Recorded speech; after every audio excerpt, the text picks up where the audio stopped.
Thank you, everybody. Thank you. Thank you. Thank you.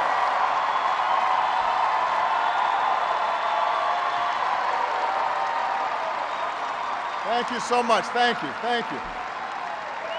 Thank you. It's good to be home. Thank you. Thank you. Thank you.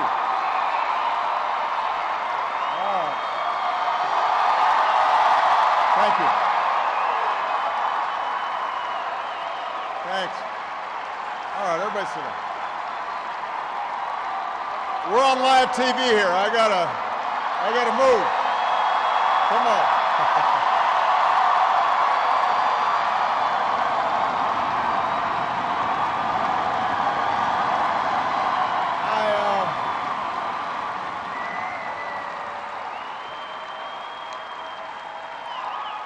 You can tell that I'm, you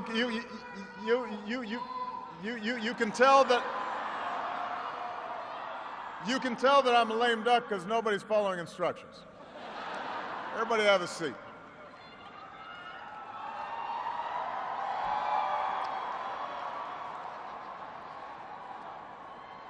My fellow Americans,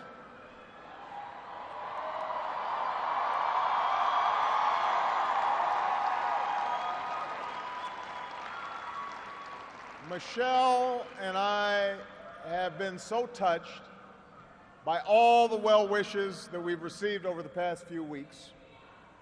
But tonight it's my turn to say thanks. Whether we have seen eye to eye or rarely agreed at all, my conversations with you, the American people, in living rooms and in schools, at farms, on factory floors, at diners, and on distant military outposts. Those conversations are what have kept me honest and kept me inspired and kept me going.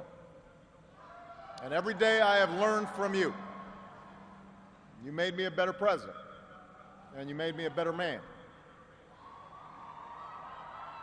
So I first came to Chicago when I was in my early 20s, and I was still trying to figure out who I was, still searching for a purpose in my life.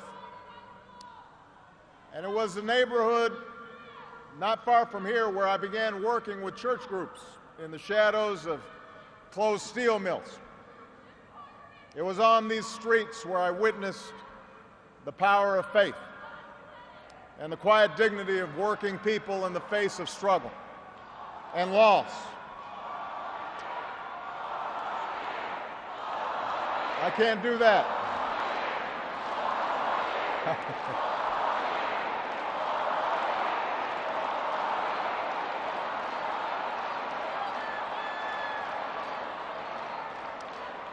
Now, this is where I learned that change only happens when ordinary people get involved and they get engaged and they come together to demand it. After 8 years as your president, I still believe that. And it's not just my belief.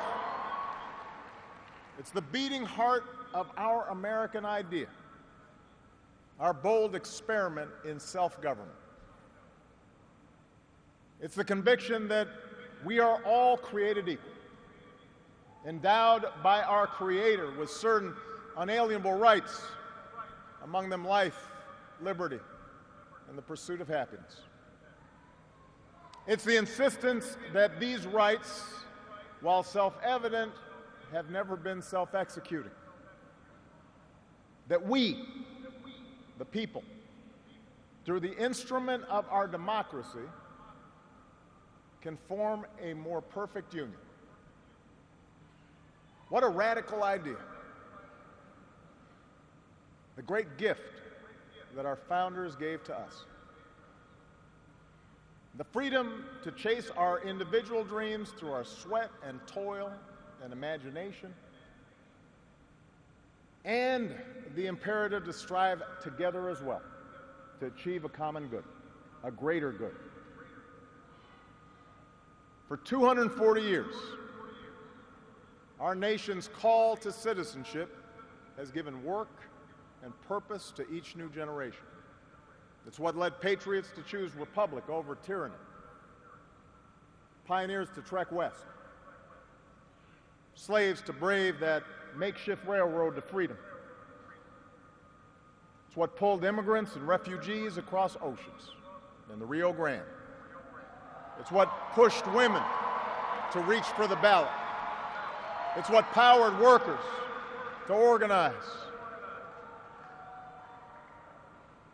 It's why GIs gave their lives at Omaha Beach, in Iwo Jima, Iraq, and Afghanistan. And why men and women from Selma to Stonewall were prepared to give theirs as well. So that's what we mean when we say America's exceptional. Not that our nation's been flawless from the start, but that we have shown the capacity to change and make life better for those who follow. Yes, our progress has been uneven. The work of democracy has always been hard. It's always been contentious. Sometimes it's been bloody. For every 2 steps forward, it often feels we take 1 step back. But the long sweep of America has been defined by forward motion, a constant widening of our founding creed to embrace all, and not just some.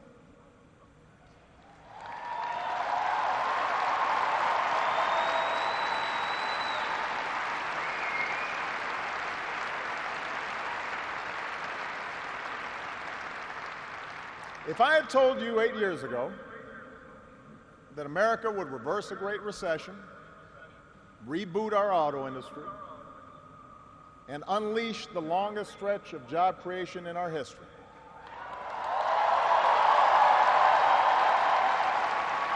if I had told you that we would open up a new chapter with the Cuban people, shut down Iran's nuclear weapons program without firing a shot, take out the mastermind of 9/11.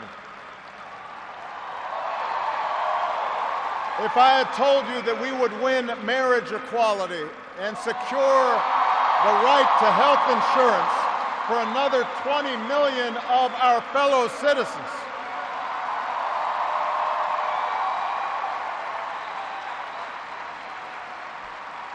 if I had told you all that, you might have said our sights were set a little too high. But that's what we did. That's what you did. You were the change. You answered people's hopes. And because of you, by almost every measure, America is a better, stronger place than it was when we started.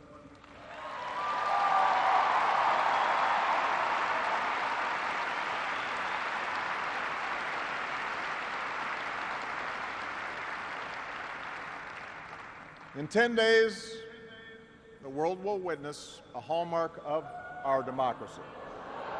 No. The peaceful transfer of power from one freely elected president to the next.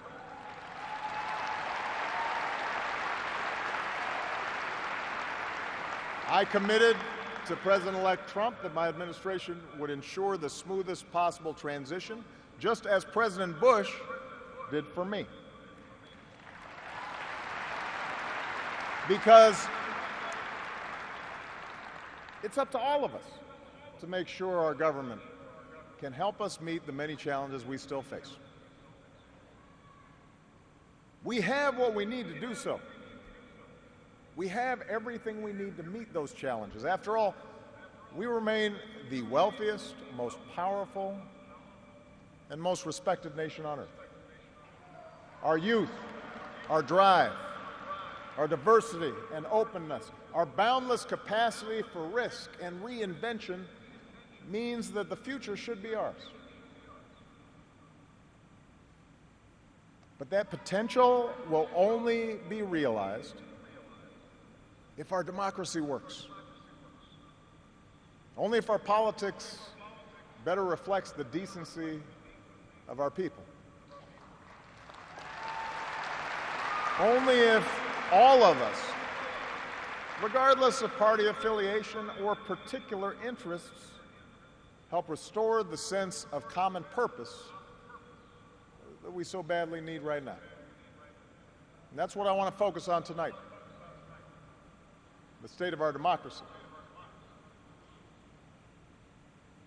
Understand, democracy does not require uniformity. Our founders argued, they quarreled, eventually they compromised. They expected us to do the same. But they knew that democracy does require a basic sense of solidarity. The idea that for all our outward differences, we're all in this together, that we rise or fall as one.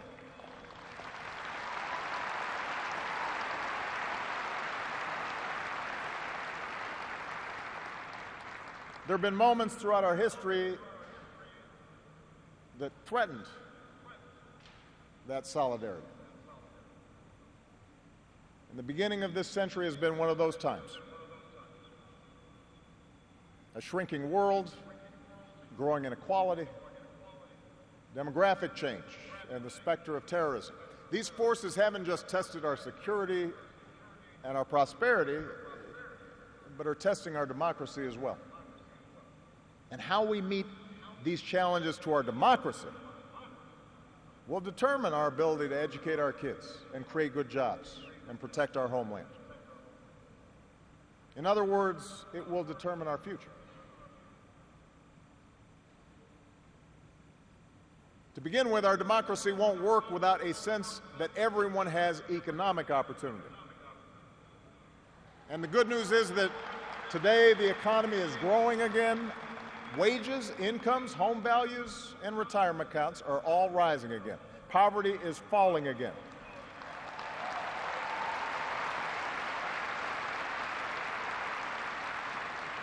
The wealthy are paying a fair share of taxes, even as the stock market shatters records.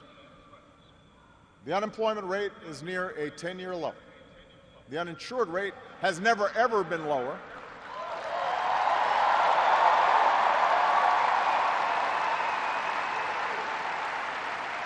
Healthcare costs are rising at the slowest rate in 50 years. And I've said, and I mean it, if anyone can put together a plan that is demonstrably better than the improvements we've made to our healthcare system that covers as many people at less cost, I will publicly support it.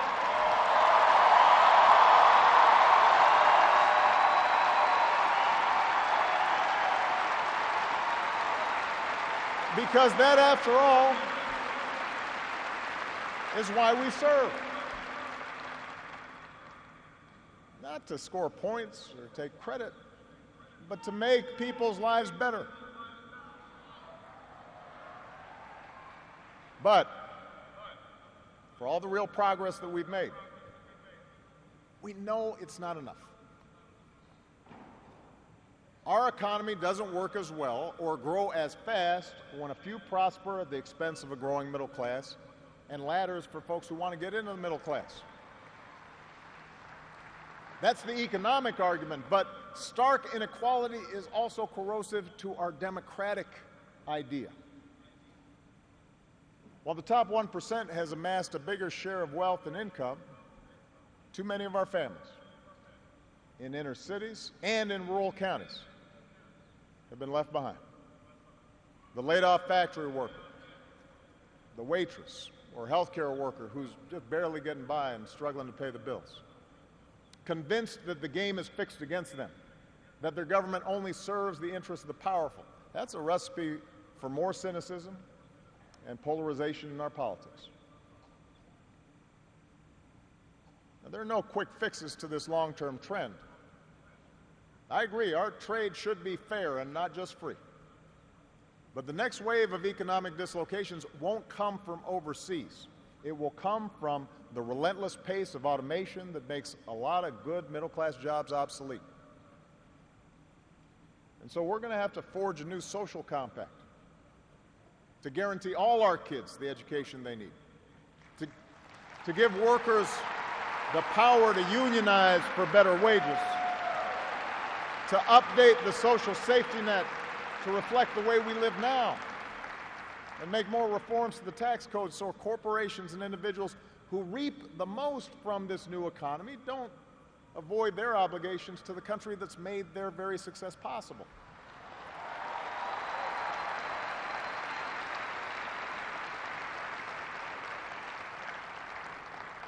We can argue about how to best achieve these goals, but we can't be complacent about the goals themselves. For if we don't create opportunity for all people, the disaffection and division that has stalled our progress will only sharpen in years to come. There's a second threat to our democracy, and this one is as old as our nation itself. After my election, there was talk of a post-racial America. And such a vision, however well-intended, was never realistic. Race remains a potent and often divisive force in our society. Now, I've lived long enough to know that race relations are better than they were 10 or 20 or 30 years ago, no matter what some folks say. You can see it not just in statistics, you see it in the attitudes of young Americans across the political spectrum. But we're not where we need to be. And all of us have more work to do.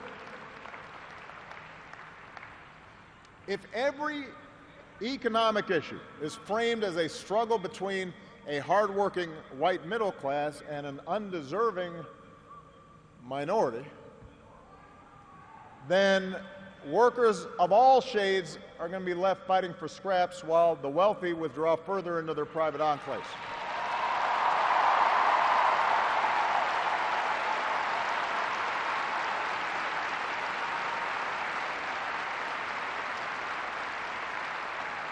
If we're unwilling to invest in the children of immigrants just because they don't look like us, we will diminish the prospects of our own children, because those brown kids will represent a larger and larger share of America's workforce.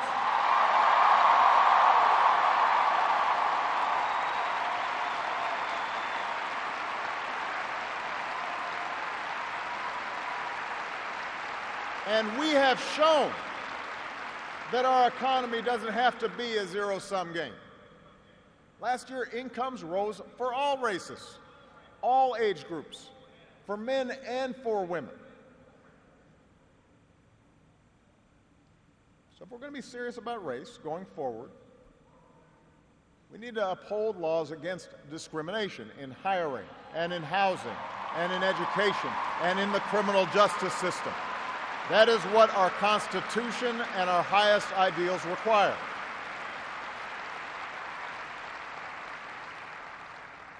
But laws alone won't be enough.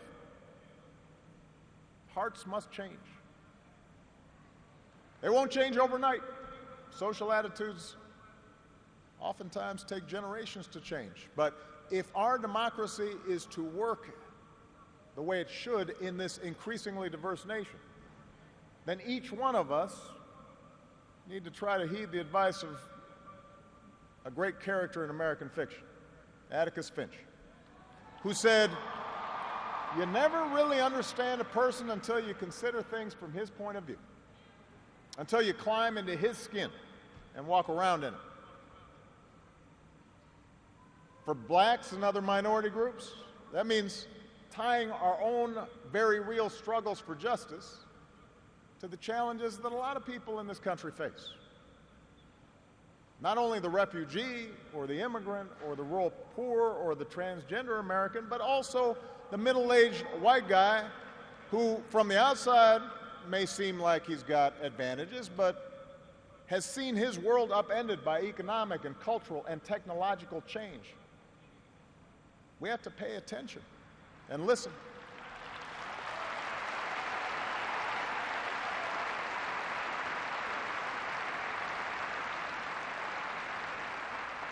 For white Americans, it means acknowledging that the effects of slavery and Jim Crow didn't suddenly vanish in the 60s. That when minority groups voice discontent, they're not just engaging in reverse racism or practicing political correctness. When they wage peaceful protest, they're not demanding special treatment, but the equal treatment that our founders promised.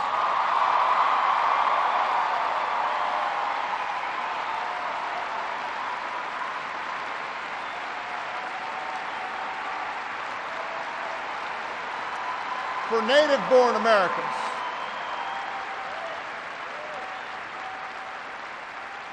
native-born Americans, it means reminding ourselves that the stereotypes about immigrants today were said almost word for word about the Irish and Italians and Poles, who it was said were going to destroy the fundamental character of America.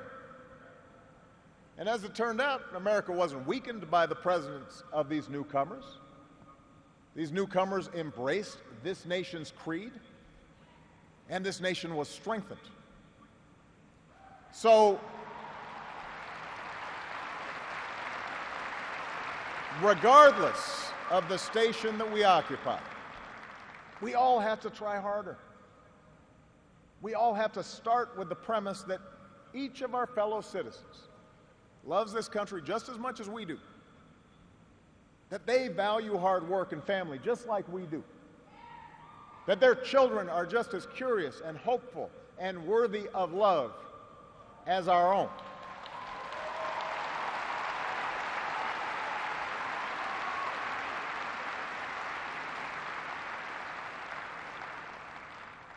And that's not easy to do.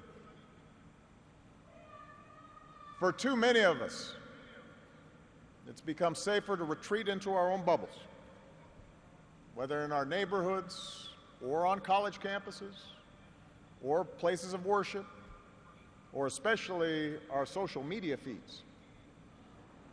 Surrounded by people who look like us and share the same political outlook and never challenge our assumptions. And the rise of naked partisanship and increasing economic and regional stratification, the splintering of our media into a channel for every taste. All this makes this great sorting seem natural, even inevitable. And increasingly, we become so secure in our bubbles that we start accepting only information, whether it's true or not, that fits our opinions, instead of basing our opinions on the evidence that is out there.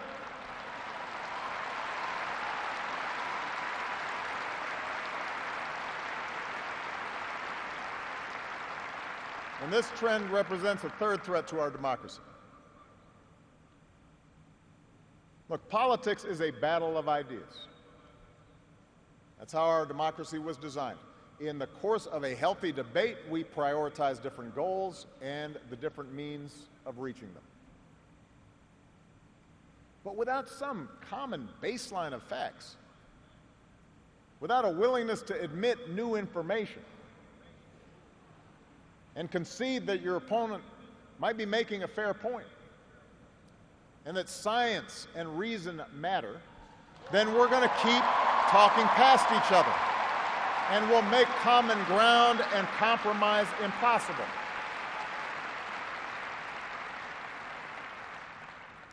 And isn't that part of what so often makes politics dispiriting? How can elected officials rage about deficits when we propose to spend money on preschool for kids, but not when we're cutting taxes for corporations? How do we excuse ethical lapses in our own party, but pounce when the other party does the same thing?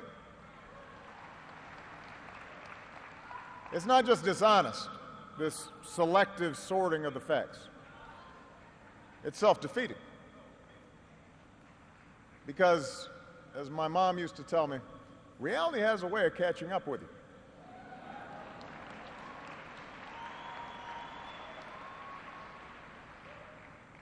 Take the challenge of climate change. In just 8 years, we've halved our dependence on foreign oil. We've doubled our renewable energy. We've led the world to an agreement that has the promise to save this planet.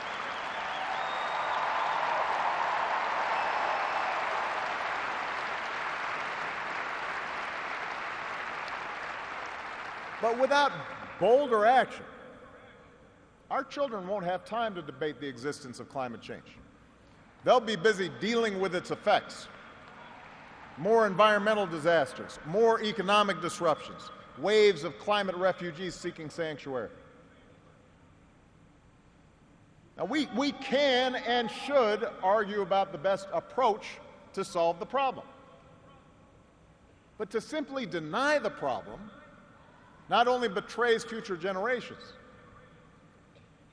it betrays the essential spirit of this country, the essential spirit of innovation and practical problem solving that guided our founders.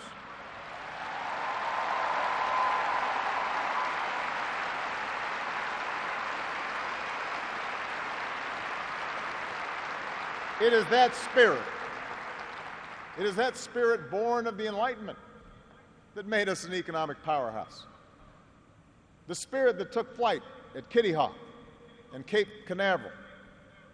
The spirit that cures disease and put a computer in every pocket. It's that spirit, a faith in reason and enterprise, and the primacy of right over might that allowed us to resist the lure of fascism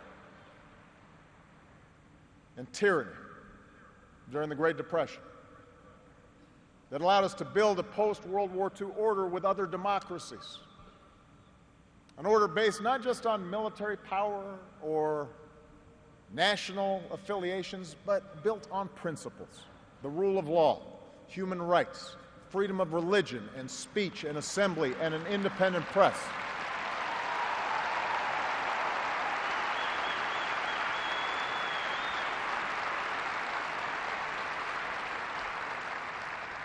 That order is now being challenged. First, by violent fanatics who claim to speak for Islam. More recently, by autocrats in foreign capitals who see free markets and open democracies and civil society itself as a threat to their power. The peril each poses to our democracy is more far-reaching than a car bomb or a missile. They represent the fear of change, the fear of people who look or speak or pray differently, a contempt for the rule of law that holds leaders accountable, an intolerance of dissent and free thought, a belief that the sword or the gun or the bomb or the propaganda machine is the ultimate arbiter of what's true and what's right.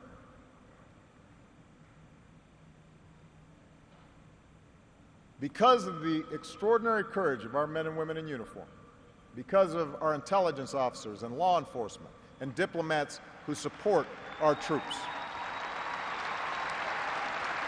no foreign terrorist organization has successfully planned and executed an attack on our homeland these past 8 years. And although Boston and Orlando and San Bernardino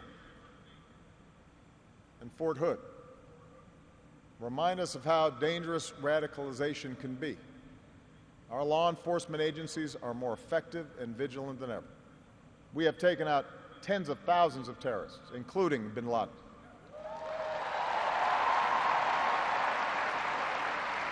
The global coalition we're leading against ISIL has taken out their leaders, and taken away about half their territory. ISIL will be destroyed, and no one who threatens America will ever be safe. And to all who serve or have served, it has been the honor of my lifetime to be your commander-in-chief. And we all owe you a deep debt of gratitude.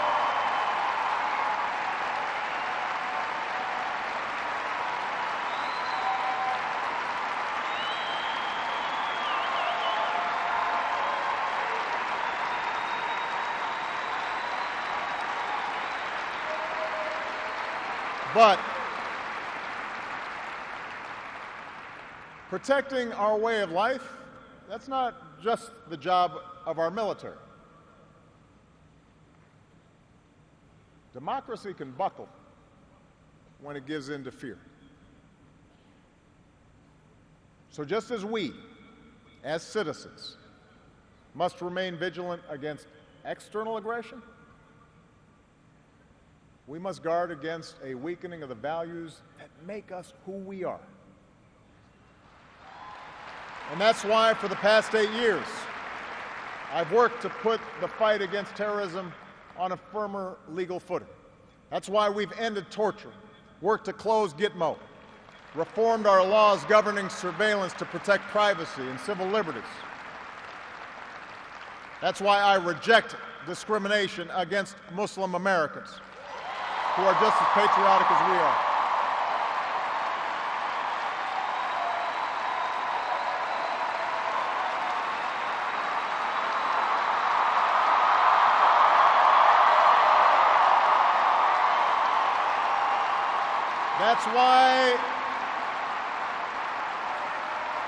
That's why we cannot withdraw. That's why we cannot withdraw from big global fights to expand democracy and human rights and women's rights and LGBT rights. No matter how imperfect our efforts, no matter how expedient ignoring such values may seem, that's part of defending America. For the fight against extremism and intolerance and sectarianism and chauvinism are of a piece with the fight against authoritarianism and nationalist aggression.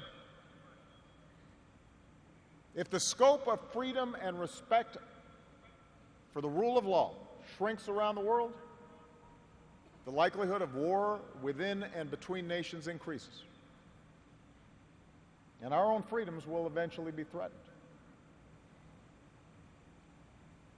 So let's be vigilant but not afraid. ISIL will try to kill innocent people. But they cannot defeat America unless we betray our Constitution and our principles in the fight.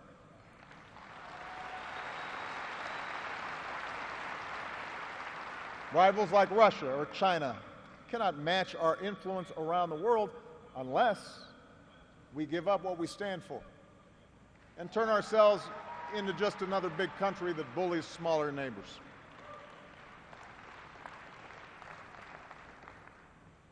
Which brings me to my final point.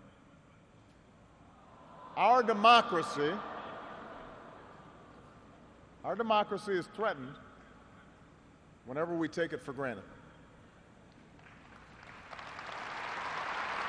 All of us, regardless of party, should be throwing ourselves into the task of rebuilding our democratic institutions. When voting rates in America are some of the lowest among advanced democracies, we should be making it easier, not harder, to vote.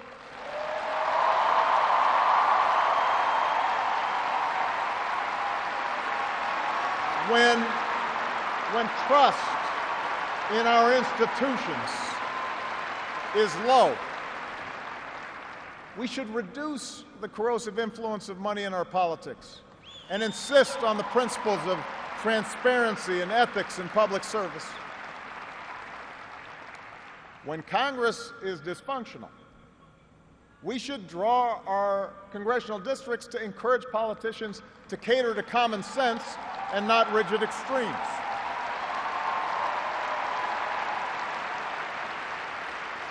But remember, none of this happens on its own.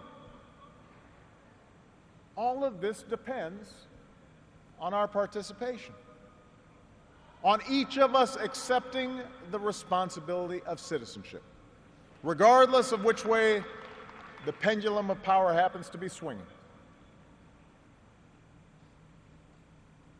Our Constitution is a remarkable, beautiful gift. But it's really just a piece of parchment. It has no power on its own. We, the people, give it power.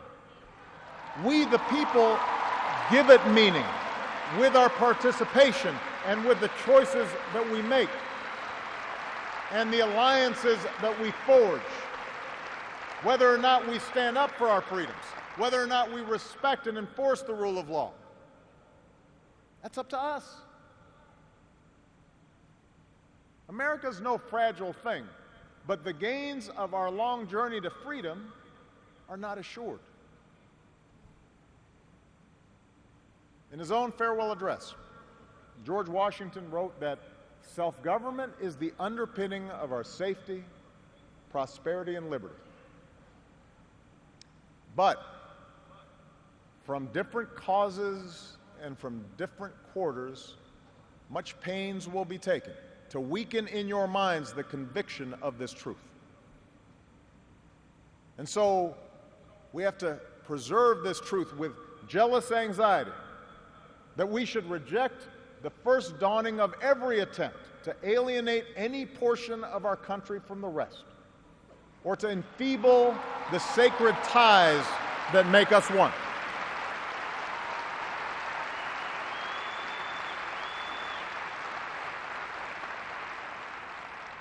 America, we weaken those ties when we allow our political dialogue to become so corrosive that people of good character aren't even willing to enter into public service.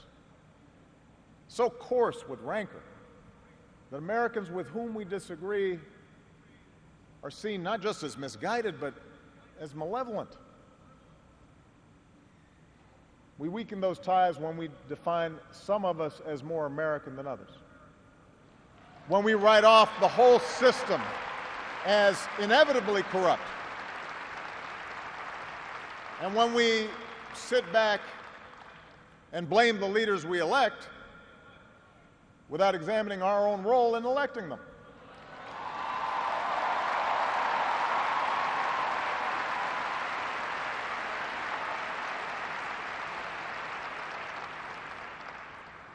It falls to each of us to be those anxious, jealous guardians of our democracy, to embrace the joyous task we've been given, to continually try to improve this great nation of ours. Because for all our outward differences, we in fact all share the same proud title, the most important office in a democracy: citizen. Citizen.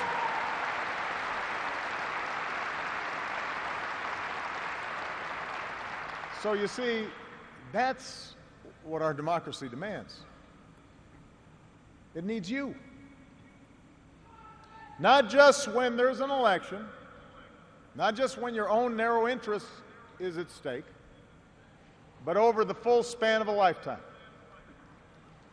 If you're tired of arguing with strangers on the internet, try talking with one of them in real life.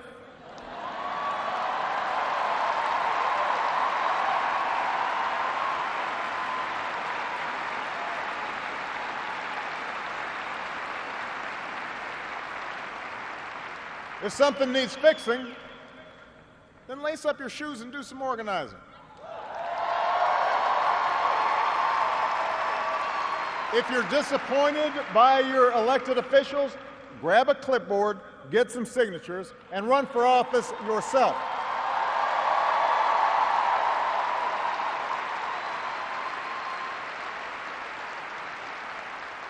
Show up. Dive in. Stay at it. Sometimes you'll win. Sometimes you'll lose. Presuming a reservoir of goodness in other people, that can be a risk. And there will be times when the process will disappoint you. But for those of us fortunate enough to have been part of this work and to see it up close, let me tell you, it can energize and inspire. And more often than not, your faith in America and in Americans will be confirmed. Mine sure has been. Over the course of these 8 years, I've seen the hopeful faces of young graduates and our newest military officers. I have mourned with grieving families, searching for answers, and found grace in Charleston Church. I've seen our scientists help a paralyzed man regain his sense of touch. I've seen wounded warriors who at points were given up for dead walk again. I've seen our doctors and volunteers rebuild after earthquakes and stop pandemics in their tracks. I've seen the youngest of children remind us through their actions and through their generosity of our obligations to care for refugees or work for peace. And above all, to look out for each other.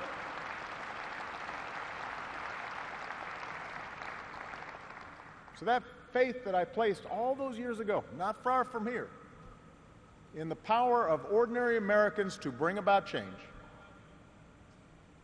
that faith has been rewarded in ways I could not have possibly imagined. And I hope your faith has too. Some of you here tonight or watching at home, you were there with us in 2004, in 2008, 2012.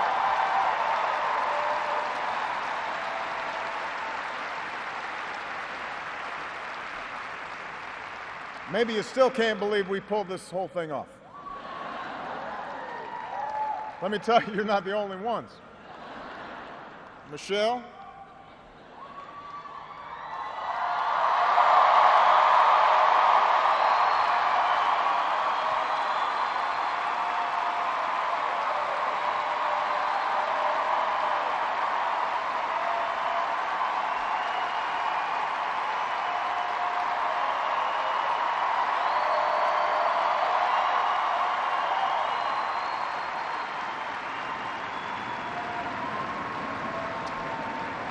Michelle LaVaughn Robinson, girl of the South Side.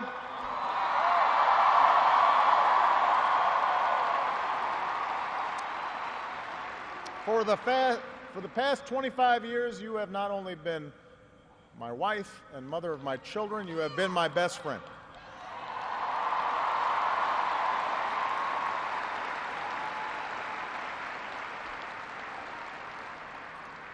You took on a role you didn't ask for, and you made it your own, with grace and with grit and with style and good humor.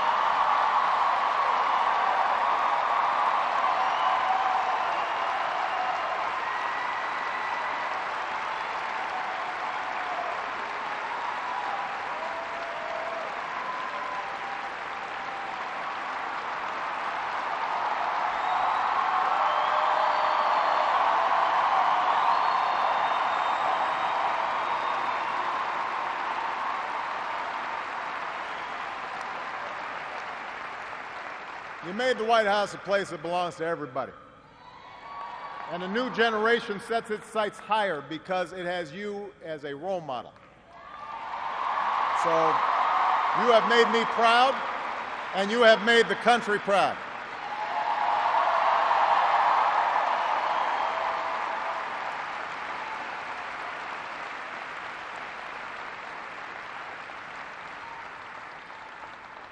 Malia and Sasha, under the strangest of circumstances, you have become two amazing young women.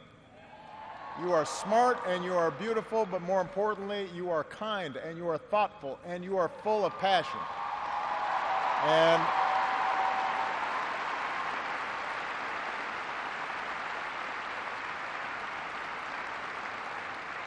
you wore the burden of years in the spotlight so easily. Of all that I have done in my life, I am most proud to be your dad.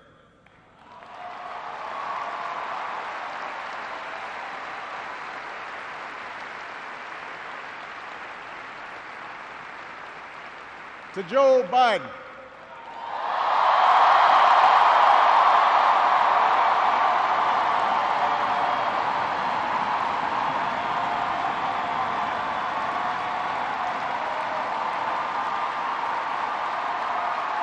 the scrappy kid from Scranton who became Delaware's favorite son. You were the first decision I made as a nominee, and it was the best. Not just because you have been a great vice president, but because in the bargain I gained a brother. And we love you and Jill like family, and your friendship has been one of the great joys of our lives.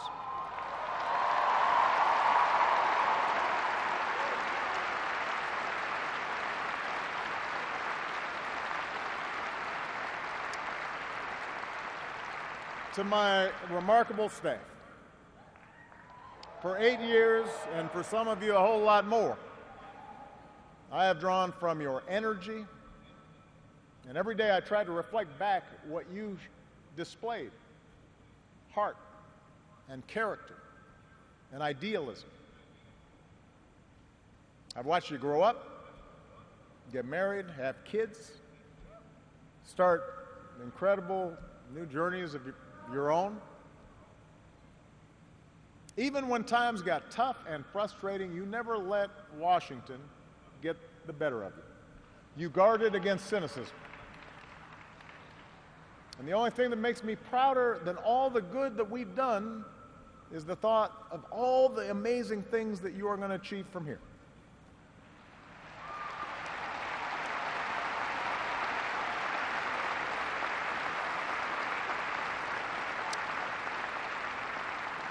And to all of you out there, every organizer who moved to an unfamiliar town, every kind family who welcomed them in, every volunteer who knocked on doors, every young person who cast a ballot for the first time, every American who lived and breathed the hard work of change, you are the best supporters and organizers anybody could ever hope for, and I will be forever grateful.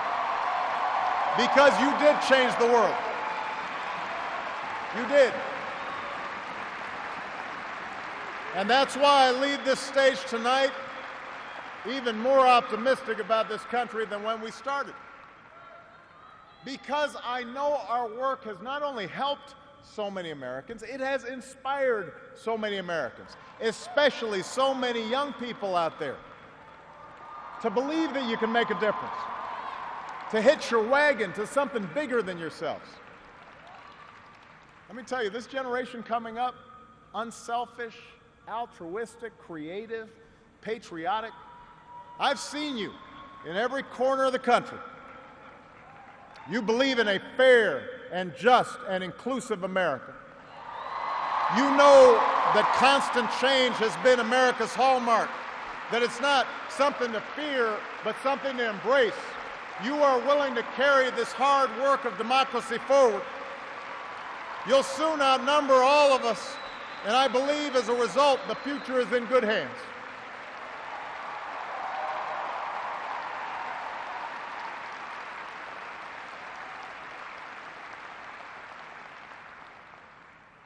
My fellow Americans, it has been the honor of my life to serve you. I won't stop. In fact, I will be right there with you as a citizen for all my remaining days. But for now, whether you are young or whether you're young at heart, I do have one final ask of you as your president. The same thing I asked when you took a chance on me 8 years ago. I'm asking you to believe, not in my ability to bring about change, but in yours. I'm asking you to hold fast to that faith written into our founding documents, that idea whispered by slaves and abolitionists, that spirit sung by immigrants and homesteaders and those who marched for justice, that creed reaffirmed by those who planted flags from foreign battlefields to the surface of the moon, a creed at the core of every American whose story is not yet written. Yes, we can. Yes, we did. Yes, we can. Thank you. God bless you. May God continue to bless the United States of America. Thank you.